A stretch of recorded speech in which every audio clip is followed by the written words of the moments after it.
الحمد لله القديم وجوده العميم فضله وجوده خالق الأفلاك ومدبرها وبادئ الأشياء ومصورها أحمده حمد من وفقه فعرفه وأشكره على تمام النعمة والمنة أشهد أن لا إله إلا الله وحده لا شريك له إله جل وعلا عن المثيل في الذات والصفة وأشهد أن حبيبنا وقدوتنا وقرة أعيننا سيدنا ومولانا محمدا عبده ورسوله نبي أرسله الله بالرحمة والرأفة وعلى آله وأصحابه أولي التقوى والمعرفة أما بعد. Alhamdulillah, puji syukur marilah kita panjatkan kehadirat Allah Subhanahu wa taala atas limpahan rahmat, taufik, hidayah dan inayahnya yang diberikan kepada kita semua. Di akhirnya pada kesempatan subuh hari ini kita bisa berkumpul bersama, bermuajahah, saling bertatap muka dalam rangka mengkaji ilmu agama demi pendekatan diri kita kepada Allah Subhanahu wa taala. Kita berkumpul dalam kondisi sihah, afiat, tanpa kekurangan sesuatu apapun. Mudah-mudahan perkumpulan kita pada pagi hari ini bisa menjadikan salah satu sebab, salah satu sarana berkumpulnya kita nanti di syurganya Allah, tempat kenikmatan-kenikmatan.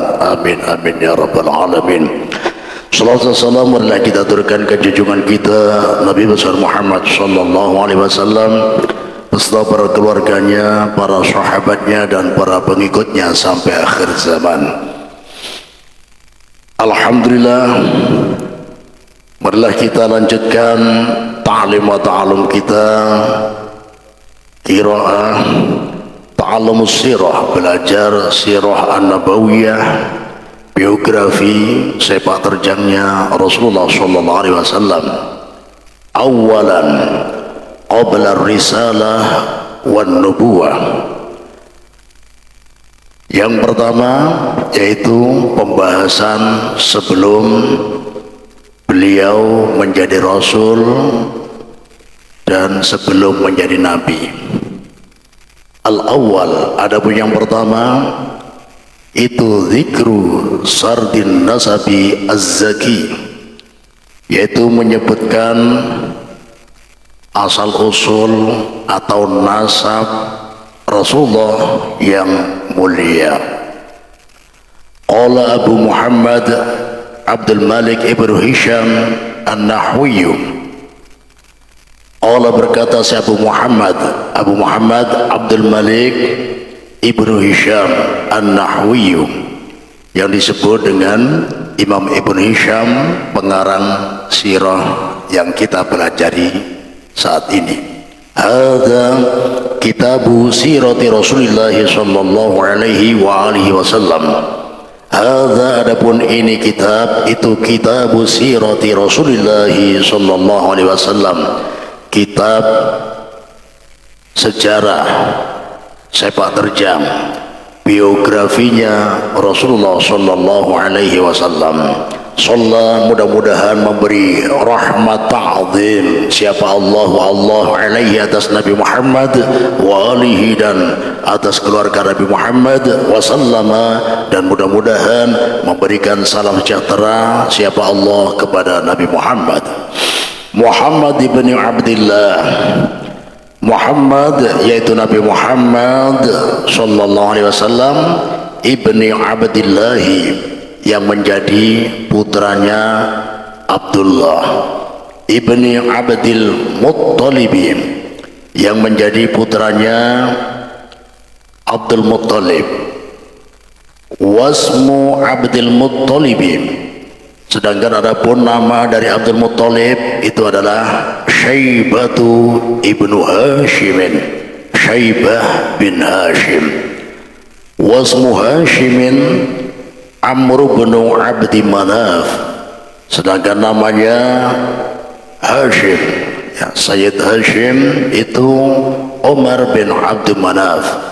Wasmu Abdi Manafin, dan adapun nama Sayyid Abdul Manaf itu Al-Mughirah ibnu Qusay, Mughirah bin Qusay, wasmu Qusay Zaidun bin Kilabin, dan nama dari Qusay itu adalah Zaid bin Kilab ibnu Murrah ibnu Ka'ab ibnu Lu'ayy ibnu Ghalib ibnu Fihr, yang menjadi putranya Murrah, Murrah yang menjadi putranya Ka'ab, Ka'ab yang menjadi putranya Lu'ayy ibnu Ghalib yang menjadi putranya Ghalib, yang menjadi putranya Fihr ibnu Malik yang menjadi putranya Malik ibnu Nadrin yang menjadi putranya Nadr ibnu Kinanata yang menjadi putranya Kinanah ibnu Khuzaimah yang menjadi putranya Khuzaimah ibnu Mudrika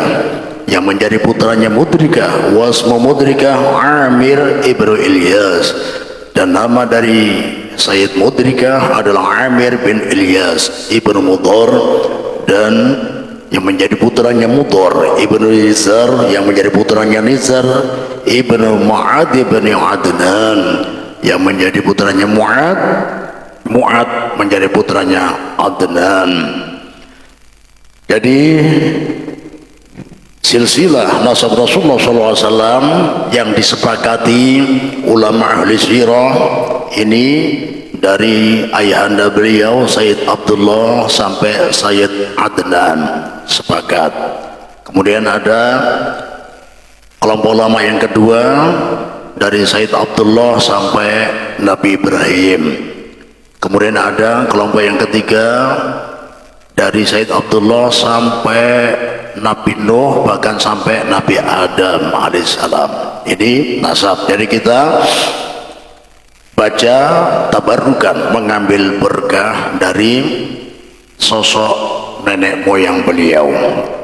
Wana, dan katanya pengarang kitab Abu Muhammad Abdul Malik ibnu Hisham yang disebut Imam ibnu Hisham, wana, dan saya, adapun saya itu insya'a, apabila menghendaki siapa Allahu Allah, ya, ada itu mubtadi'un, akan memulai hadzal kitaba, pada kitab ini, bidzikri Ismaila, dengan menyebutkan atau dengan menceritakan, ya, menjelaskan nasab Nabi Ismail ibni Ibrahim yang menjadi putranya Nabi Ibrahim.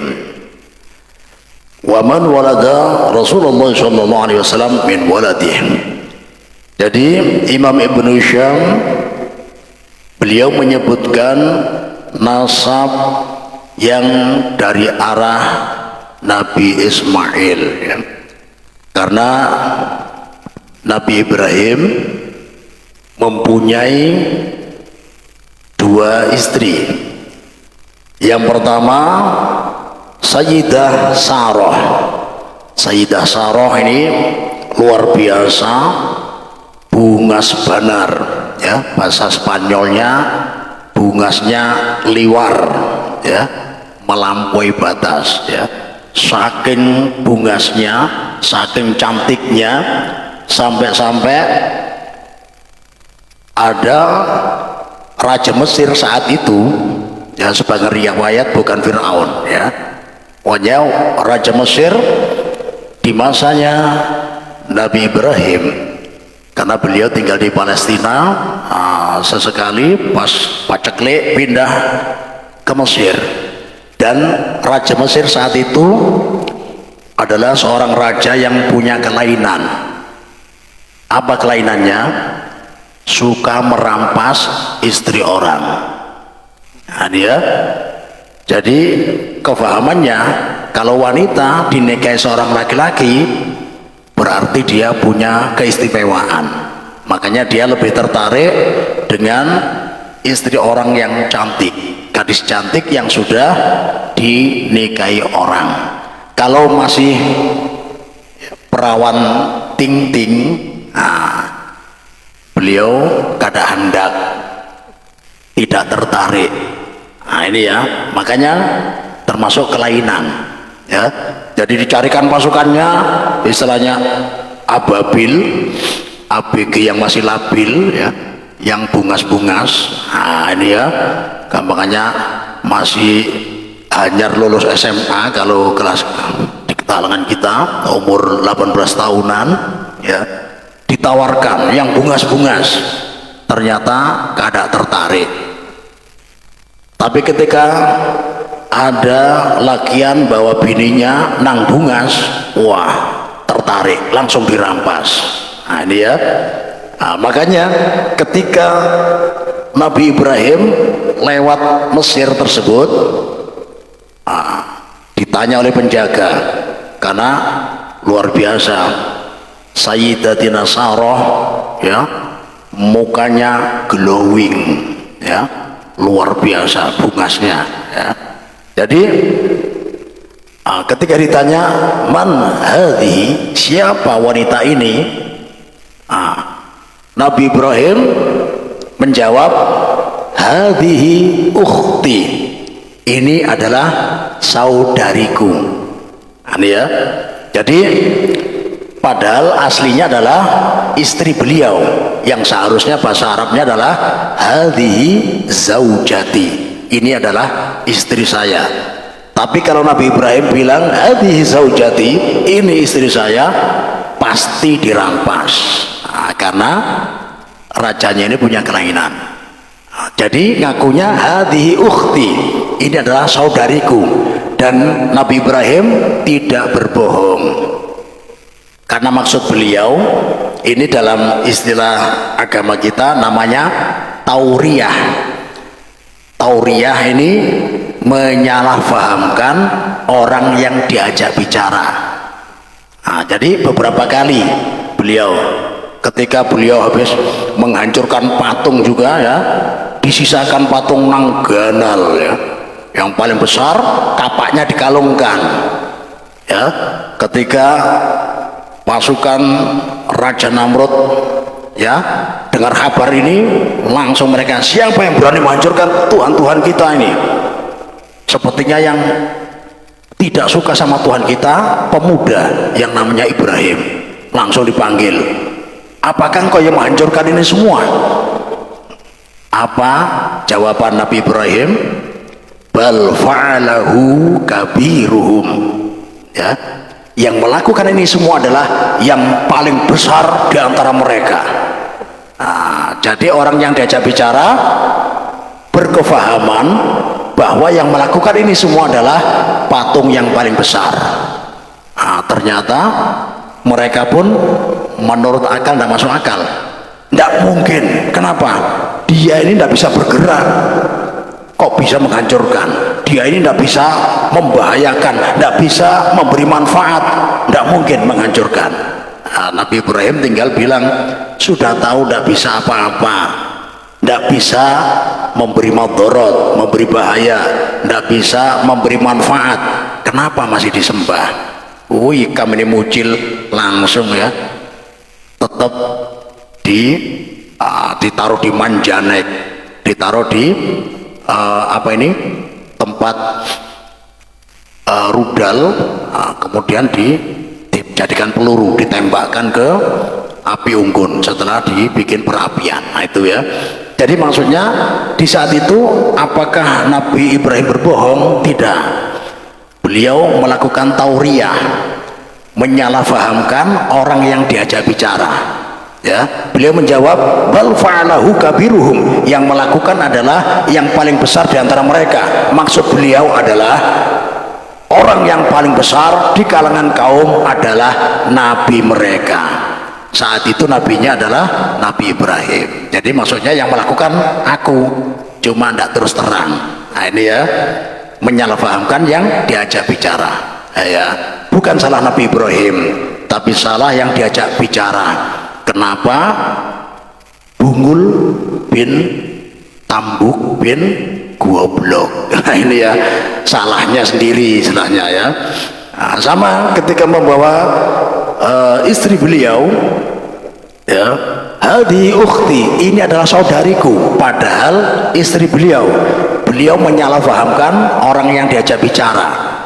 Dan beliau tidak bohong, karena saat itu adalah Di Mesir semuanya kafir, yang beriman cuma dua, Nabi Ibrahim dengan Sayyidatina Sarah. Maka maksud ucapan beliau hadhihi ukhti adalah ini adalah saudariku seiman seakidah. Nah, ini ya. Jadi tujuan apa? Supaya tidak dirampas. Nah, jadi menurut pengakuan ini Sayyidah Sarah dianggap perawan ting-ting. Nah, ini ya. Jadi seperti biasa kalau Nabi Raja Mesir ditawari ya, gadis ditawari wanita yang masih perawan ting-ting tidak tertarik, tapi ternyata ketika melihat wajah Sayyidatina Sarah yang sangat cantik, glowingnya berbinar-binar, ya. Jadi yang biasanya tidak tertarik dengan gadis perawan, ternyata raja ini tertarik, tetap dirampas. Nah ini ya. Jadi kecantikan Sayyidatina Sarah sampai membuat raja ini istilahnya apa ya, akalnya tidak sehat. Nah, ya. Ternyata Sayyidatina Sarah berdoa kepada Allah minta perlindungan ya, minta penjagaan khusus dari perbuatan raja yang zalim ini. Ketika rajanya hendak menjapai mana, mau memegang, luar biasa, ketika mau sampai ke apa ini, postur tubuhnya atau badannya atau karena pakai burda ya, pakai cadar kemudian pakai burda sangat tertutup, pokoknya sebelum menyentuh kain yang Sayyidatina Sarah pakai, ternyata raja ini tiba-tiba langsung stroke, tangannya stroke ya. Ini stroke sungguhan ya, mohon maaf, lain stroke yang musiman kayak zaman kita ini ya. Kebanyakan stroke zaman kita ini kan salah satu penyebabnya gara-gara stroke belanja tidak sesuai dengan stroke gaji ya.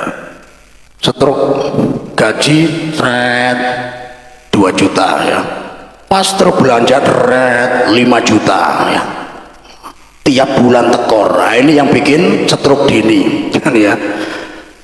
Itu ya. Jadi apalagi suami yang sering dapat surprise dari istrinya ya, sering kedatangan kreditan panci, wah ini ya waktunya nagih ya.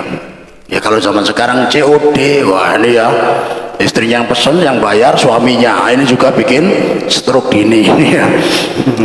Ya mudah-mudahan bapak-bapak dihindarkan dari istri yang sering memberi surprise yang bisa bikin stroke dini gitu ya. Nah, jadi raja tadi stroke asli ya. Akhirnya loh kok bisa, ternyata apa yang kau lakukan wahai wanita ya, aku berdoa pada Tuhanku supaya engkau tidak mampu menyakitiku. Doakan pada Tuhanmu supaya aku sembuh dari strokeku. Sama Sayyidatina Sarah didoakan pada Allah, tiba-tiba sembuh ya. Ternyata di kesempatan yang lain hendak japai pulang ya, ternyata stroke pulang ya, stroke lagi. Akhirnya apa yang kau lakukan, apa yang kau doakan pada Tuhanmu? Sama seperti pertama, doakan supaya aku sembuh. Enggak ya, kalau kudoakan ya ikam hendak japai ulun tarus. Nah ini ya, ini bahaya. Ternyata janji, aku janji mulai saat ini aku tidak akan nyentuh kamu lagi, keinginan pun akan kuhilangkan. Nah, didoakan pada Allah, ternyata sembuh. Ditahan-tahan, ternyata mungkin ditahannya ini terlalu lama, terpendamnya terlalu dalam, akhirnya keinginan lagi mau nyentuh lagi ya, pokoknya penasaran, pokoknya hendak japai terus ya, bebinian bunga sini ya. Ini ya, ternyata di kali yang ketiga ketika mau memegang Sayyidatina Sarah, langsung sekujur tubuhnya stroke, tidak hanya tangannya ya, badannya stroke, tinggal mata sama mulutnya saja ya, jadi tinggal mulutnya ya, kawak bemamai ya. Aduh, ini manusia apa jin ini, wanita ini ya. Ini akhirnya doakan pada Tuhanmu supaya aku sembuh. Kada ya, ikam ini Raja Waluh ya, ulun diwalui terus. Ini ya, akhirnya panggil semua prajurit, semua yang berada di kerajaan, panggil semua, akan kujadikan saksi kalau aku tidak akan menyentuhmu lagi. Akhirnya karena prajurit datang semua sebagai saksi sangat banyak di kerajaan, didoakan pada Allah, akhirnya sembuh. Kali yang ketiga ini rajanya kapok ya, dan ada rasa khawatir, ini kalau aku lepaskan tidak ada yang ngawal, siapa tahu nanti di pertengahan jalan aku didoakan stroke, aku tidak bisa minta untuk didoakan kesembuhan untukku. Bagaimana caranya ini ya? Akhirnya diberilah hadiah seorang budak yang bernama Hajar ya. Sebagai riwayat, Hajar ini masih keturunan dari Nabi Soleh ya, bahkan putra sang raja, karena kalah perang dia menjadi tawanan, dijadikan budak zaman itu ya. Jadi sebenarnya masih putri raja yang kalah perang, kemudian dia tertawan, dan nasabnya masih keturunan Nabi Soleh. Dia dihadiahkan ke Sayyidatina Sarah dengan harapan apa? Jangan sampai ini wanita ini mendoakan kepadaku yang macam-macam. Ini ya, siap, diberikan hadiah. Cepat keluar. Ini prajuritnya dimarahi, kalian ini bukan nangkap manusia, yang kalian tangkap itu jin. Itu ya bahaya. Akhirnya disinilah ketika Nabi Ibrahim berkeluarga dengan Sayyidatina Sarah, kemudian Ibunda Hajar menjadi pelayannya saat itu ya, belum diberi keturunan di waktu yang sangat lama. Tiba-tiba Sayyidatina Sarah melihat Ibunda Hajar ini adalah sosok ibu yang sangat ideal ya, karena beliau aslinya putri dari sang raja ya, keturunan Nabi Soleh ya, sebagian riwayat ya menerangkan demikian. Maka Ibunda Sarah mempersilahkan Nabi Ibrahim untuk menikahi Ibunda Hajar. Ternyata setelah Nabi Ibrahim menikahi Ibunda Hajar, tidak lama lagi betianan ya, mengandung ya. Ternyata termasuk sniper juga ya Nabi Ibrahim ya. Jadi alhamdulillah, ternyata ketika lahir ya, Nabi Ibrahim mendapatkan perintah dari Allah yang sangat berat ya. Tiba-tiba Ibunda Hajar ya, yang lagi menggendong putra satu-satunya, diajak berangkat ke Mekah, dari Palestina ke Mekah ya. Masalahnya Mekahnya bukan saat ini, tapi Mekah di saat itu. Makanya ya, beliau tinggal hanya bekal segenggam gandum, kemudian satu wadah minum kirbah ya, seperti minuman yang dibawa para pejuang perang ketika naik kuda. Nah itu ya, itu terbuat dari kulit kambing.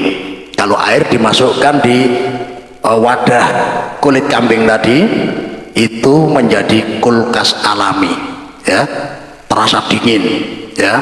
Dan alhamdulillah Al-Fakir dulu waktu di Yaman sempat ditawari, penasaran, ternyata kita ketika ngambil gelas stainless ya, kita tadahkan, dibukakan, ternyata gelas stainlessnya langsung berembun, sebagaimana kita dikasih air dari kulkas, luar biasa dingin. Kemudian ditinggal di lembah yang masih gersang, ya, lembah masih gersang, tidak ada satu pohon pun, tidak ada mata air satu tetes pun. Kemudian ditinggal oleh Nabi Ibrahim berpaling. Akhirnya Ibnu Hajar belum paham. Nabi Ibrahim tidak memberi keterangan karena tidak kuat hati beliau, tidak tega. Ini bertahun-tahun menunggu kelahiran anak, setelah lahir ternyata dapat perintah menghijrahkan, disuruh tinggal, sangat berat sekali. Makanya beliau tinggal, beliau berpaling mau menuju ke Palestina. Ibunda Hajar sebagai seorang istri ditinggal suami, khawatir putra beliau ditaruh mengejar sang suami. Ditariklah jubahnya sang suami. Wahai suamiku, apa engkau tega meninggalkan aku dengan anakku di tempat yang gersang ini? Apa ini kemauanmu sendiri atau perintah dari Allah? Nah, ternyata, wahai istriku, tidak mungkin ini kemauanku sendiri. Aku tidak akan tega. Ya sudah, jadi ini perintah Allah. Naam, ini perintah Allah. Kalau ini perintah Allah, Allahu la yudayyi'ana. Kalau ini memang perintah Allah, Allah tidak akan menyia-nyiakan kami. Silahkan tinggalkan kami dengan tenang. Oh, luar biasa, ya. Ini tidak seperti pada umumnya istri zaman sekarang, ya, lebay, ya. Oh, ditinggal di hotel aja, wah, umpat, nah, dia. Padahal ditinggal atau ditaruh di rumah mertua kan nyaman, ya. Nah, suaminya lanjut kerja, wah, umpat, nah, pokoknya hendak umpat terus. Nah, ini istri yang lebay ini, ya. Beda dari Ibunda Saroh, ya, luar biasa. Beliau, ya, yang penting perintah Allah langsung mendukung 100%. Tinggalkan aku, jangan ragu, jangan khawatir. Allah tidak akan menyia-nyiakan kami berdua di sini. Luar biasa. Ditinggal di pertengahan jalan, Nabi Ibrahim berdoa, ya, Rabbana inni askantu min dzurriyyati biwadin ghairi dzi zar'in 'inda baitikal muharram. Wahai Tuhan kami, sesungguhnya aku menempatkan sebagian dari keturunanku biwadin, di lembah, ya. Jadi Mekah ini seperti lembah, ya, memang lembah. Kalau ada tayangan live di syuting dari atas, ya, itu kan seperti lembah. Makanya kalau banjir, ya, menjadi apa ini, tempat berkunjung, ya. Menjadi apa? ya jadi danau, ya.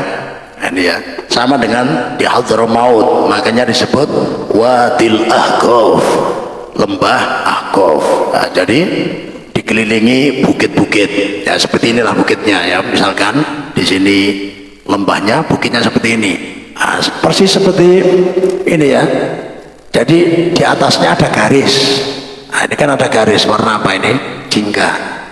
Nah, di sana juga demikian. Nah, sebagian ulama, ya, berpendapat itu adalah garis bekas banjir taufan di masanya Nabi Nuh dahulu. Ini, ya. Nah, itu jadi biwadin, di lembah ghairi dzi zar'in, yang tidak ada tanaman sama sekali, ya. Pohon kering aja tidak ada, apalagi pohon yang masih segar. Satu pohon pun tidak ada, ya. Bahkan air mata pun belum ditemukan saat itu, ya. Sangat memprihatinkan. Rabbana liyuqimus shalah, mereka aku tinggalkan agar mereka menunaikan sholat, ya, di lembah biwadin ghairi dzi zar'in inda baitikal muharram, di sisi rumahmu yang mulia, di Masjidil Haram, di Ka'bah. Rabbana liyuqimus shalah, wahai Tuhan kami, supaya mereka nanti mendirikan sholat. Faj'al af'idatan minan nasi tahwi ilaihim. Faj'al, maka jadikanlah ya Allah af'idatan, hati, minan nasi, sebagian dari manusia, tahwi ilaihim, terpaut kepada mereka. Jadi ini ulama, ahli tafsir, ahli sejarah memuji kecerdasan Nabi Ibrahim dalam berdoa.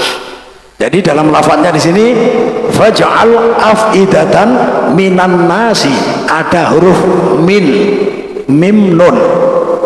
Ini dalam kitab Balaghah Nahwu Shorof, min berarti at-tab'idiyah, menunjukkan arti sebagian. Ya.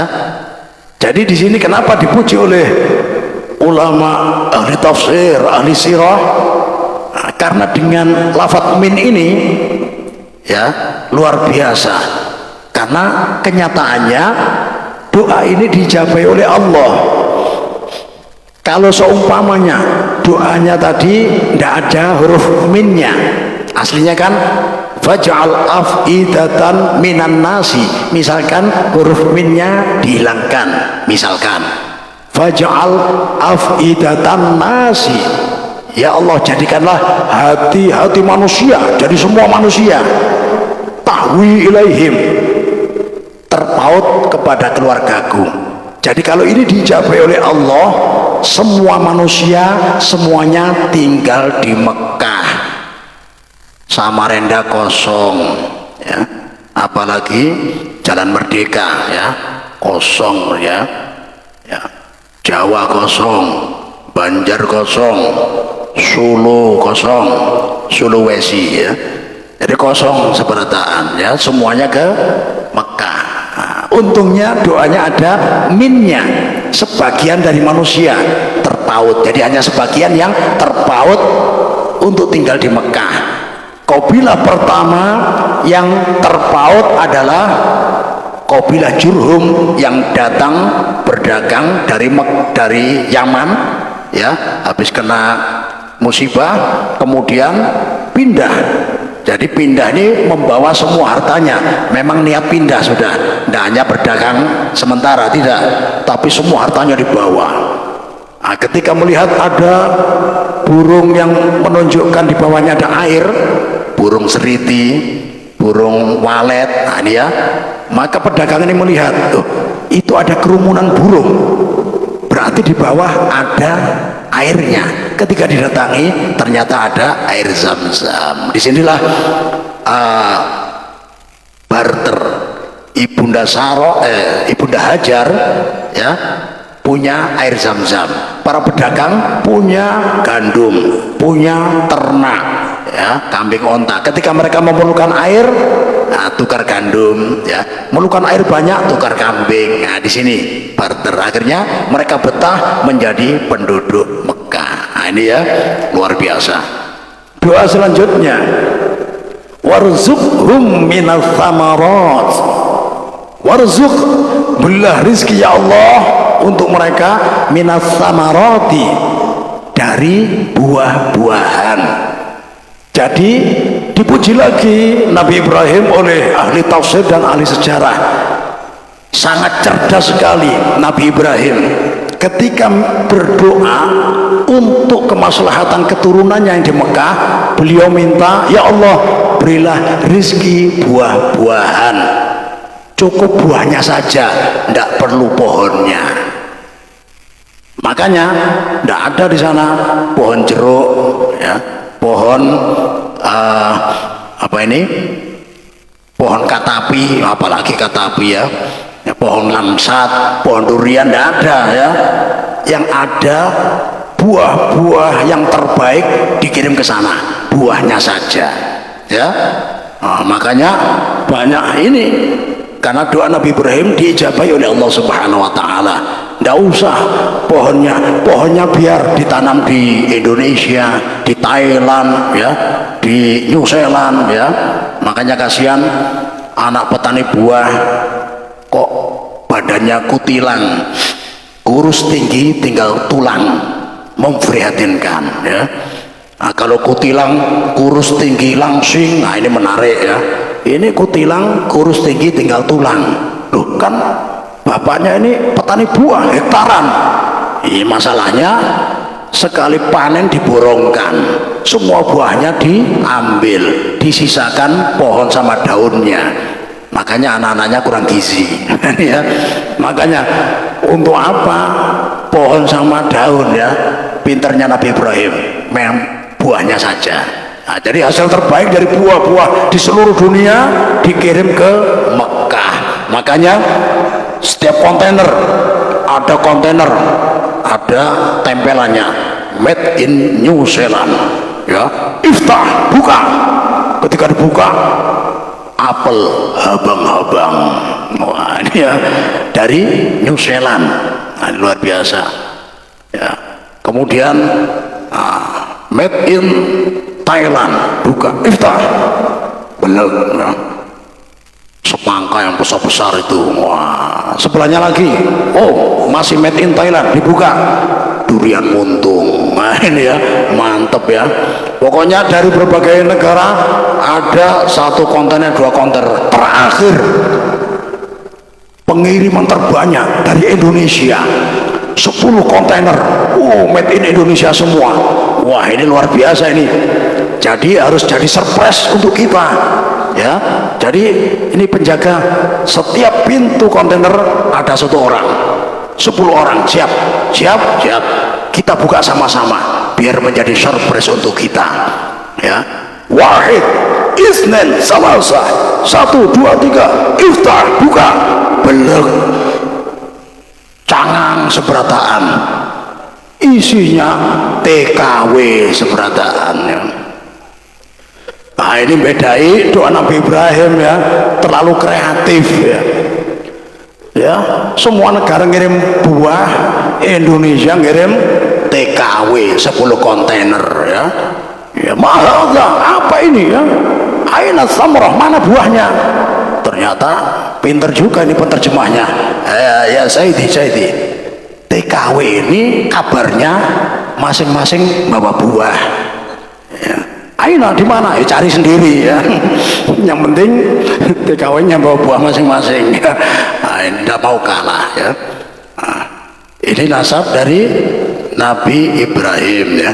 Karena waktunya sudah masuk isyraq, mungkin kita lanjutkan di pertemuan yang akan datang. Mudah-mudahan taklim kita ada guna dan manfaatnya serta mendapatkan ridho dari Allah Subhanahu wa taala. Mungkin ada yang ditanyakan satu. Pada jemaah yang ingin bertanya, kami persilakan.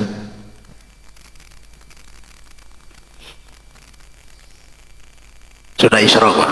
Mungkin minggu depan aja ya. Kita tutup dengan doa. A'udzubillahi minasyaitonir rajim. Bismillahirrahmanirrahim. Alhamdulillahirabbil alamin. Allahumma shalli wa sallim ala sayyidina Muhammad wa ala sayyidina Muhammad. Allahumma ij'al ijtima'ana hadha ya Allah ijtima'an nafi'an, ijtima'an mubarakan, ijtima'an fihi taufiquka ya Allah, ijtima'an fihi hidayatuka ya Allah, ijtima'an fihi ri'ayatuka ya Allah, ijtima'an fihi jami'ul khairuddin wa dunya wal akhirah. Ya Allah, jadikanlah perkumpulan kami pada pagi hari ini perkumpulan yang penuh barokah, perkumpulan yang penuh manfaat, perkumpulan yang mampu mendatangkan rahmat-Mu ya Allah, perkumpulan yang mampu mendatangkan ridha-Mu ya Allah, perkumpulan yang mampu mendatangkan segala macam bentuk kebaikan bagi kehidupan kami di dunia ini maupun kehidupan kami di akhir nanti yang kekal dan abadi ya Allah, dengan barokah membaca sirah nabawiyah ya Allah. Tumbuhkanlah kecintaan kami kepada Rasulullah, tumbuhkanlah kecintaan anak keturunan kami kepada Rasulullah ya Allah, ya Allah, ya Allah. Mudah-mudahan Engkau mengkurniakan kami dan anak keturunan kami untuk mampu melihat wajah Rasulullah mulai dari ketika dalam mimpi maupun lanjut ya Allah sampai yaqadhah ketika terjaga, dan mudah-mudahan ini terbawa sampai di akhirat nanti. Engkau memberikan kesempatan kepada kami semua senantiasa setiap saat memandang wajah Rasulullah sallallahu alaihi wasallam di surga yang paling tinggi, surga Al-Firdaus, dengan rahmat-Mu ya Allah. الله يا ربي بالمصطفى بلغ مقاصدنا واغفر لنا ما مضى يا واسع الكرم ربنا آتنا في الدنيا حسنة وفي الآخرة حسنة وقنا عذاب النار وصلى الله على سيدنا محمد النبي الأمي وعلى آله وصحبه وبارك وسلم سبحان ربك رب العزة عما يصفون وسلام على المرسلين والحمد لله رب العالمين. الفاتحة.